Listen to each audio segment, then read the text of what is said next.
దేవుని అతి పరిశుద్ధ నామానికి మహిమ కలుగును గాక. ఈరోజు ఓ4టుడే వాక్య సందేశంలోనికి మిమ్మల్ని అందరినీ ప్రేమపూర్వకంగా ఆహ్వానిస్తూ ఉన్నాను.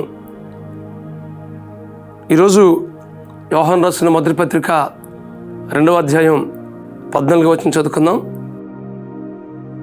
యోహాను రాసిన మొదటి పత్రిక 2వ అధ్యాయం 14వ వచనం చదువుకుందాం. యవనస్తులారా, మీరు బలవంతులు, దేవుని వాక్యము మీ యందు నిలిచుచున్నది, మీరు దుష్టుని జయించున్నారు. ఈ వాక్య భాగంలో మనం గమనించినప్పుడు యవనస్తుల కోసం ప్రత్యేకించి తెలియజేస్తున్న మాటలుగా గమనిస్తుంది కదా. యవనస్తులారా, మీరు బలవంతులు అంటున్నాడు. ఎప్పుడునంటే దేవుని వాక్యం మనలో ఉన్నప్పుడు. దేవుని వాక్యం లేకపోతే బలహీనులే. కానీ మీరు దుష్టుని జయించాలంటే దేవుని వాక్యం మీలో ఉండాలి అనే విషయాన్ని జ్ఞాపకం చేస్తామన్నాడు. శత్రువుని జయించాలంటే మనలో వాక్యం ఉండాలి అనే విషయాన్ని జ్ఞాపకం చేస్తామన్నాడు. లోకంలో అంతా కూడా నేత్రాస, శరీరాస, జీవడము ఉంది. వీటిని మనం జయించాలంటే వాక్యము అనే ఖడ్గాన్ని మనం ధరించకపోతే దుష్టిని జయించలేము అనే విషయాన్ని తెలియజేస్తూ ఉన్నాడు. కాబట్టి యవనస్తులు ఈ లోకంలో బ్రతుకుతున్నప్పుడు, యవన ప్రాణంలో ఉన్నప్పుడు ఈ లోకం ఎంతగానో ఆకర్షిస్తూ ఉంటుంది. వాటిని జయించాలంటే దేవుని వాక్యంతో మన హృదయం నింపబడినప్పుడు లోకాన్ని మనం జయించగలం. అందుకోసం అంటున్నాడు, యవనస్తులారా, మీరు బలవంతులు, దేవుని వాక్యము మీ యందు ఉన్నది, కాబట్టి మీరు దుష్టిని జయించున్నారు అంటున్నాడు. దేవుని వాక్యం మనలో ఉంటే మనం దుష్టిని జయించగలమనే విషయాన్ని మీకు ప్రభు పేరిట జ్ఞాపకం చేస్తామన్నాను. దేవుని వాక్యము మన జీవితాన్ని నడిపిస్తూ ఉంటుంది. అందుకోసమే నీ వాక్యము నా పాదములకు దీపమును, నా త్రోవకు వెలుగునే ఉన్నదని దేవుని వాక్యం మాట్లాడుతుంది. కాబట్టి మనం ఈ లోకాన్ని కానీ, ఈ లోకంలో ఉన్నటువంటి చీకటిని కానీ, ఈ లోకపు స్థితిని కానీ మనం జయించాలంటే దేవుని వాక్యము మనం ధరించుకోవాల్సిన అవసరం ఎంతైనా ఉంది.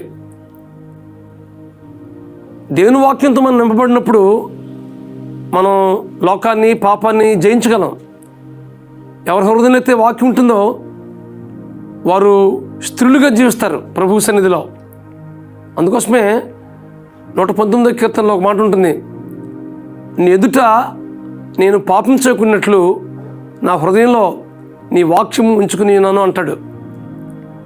కాబట్టి ఈ లోకంలో ఉన్నటువంటి దుష్టత్వాన్ని మనం జయించాలంటే వాక్యం అనే ఖడ్గాన్ని, వాక్యము అనే పునాది మీద మనం స్థిరపడి నిలబడినప్పుడు ఈ లోకాన్ని జయించగలం. దావీదు కూడా చిన్నప్రాయం నుంచి దేవుని వాక్యంతో ఎంతగానో ఎదిగాడు. ఆయన దేవుని వాక్యంతో నింపబడ్డాడు. దేవుని సన్నిధిని నిత్యము అనుభవిస్తూ జీవించాడు. అలా అనుభవించిన మీదట తన జీవితంలో ఎదురవుతున్న ప్రతి సమస్యను ధైర్యంగా ఎదుర్కొన్నాడు. ఒక్కొక్క దినాన గొల్యాతు ఎదుట నిలబడినప్పుడు ధైర్యంగా నిలబడ్డాడు. ఎందుకు చేస్తాను తెలుసా?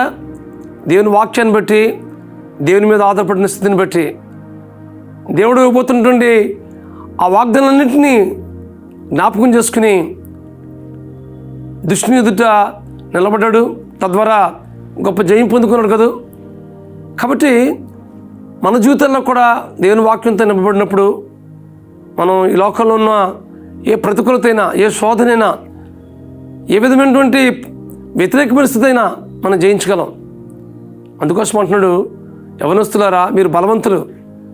అసలు యవన ప్రేమలో మనం ప్రభు కొరకు పని చేయాలన్నా, ఏదైనా కార్యం తలపెట్టాలన్నా, ఏదైనా ఉన్నతమైనటువంటి అనుభవాలు నడిపించబడాలన్నా యవన ప్రేమలో మనం చేయగలం.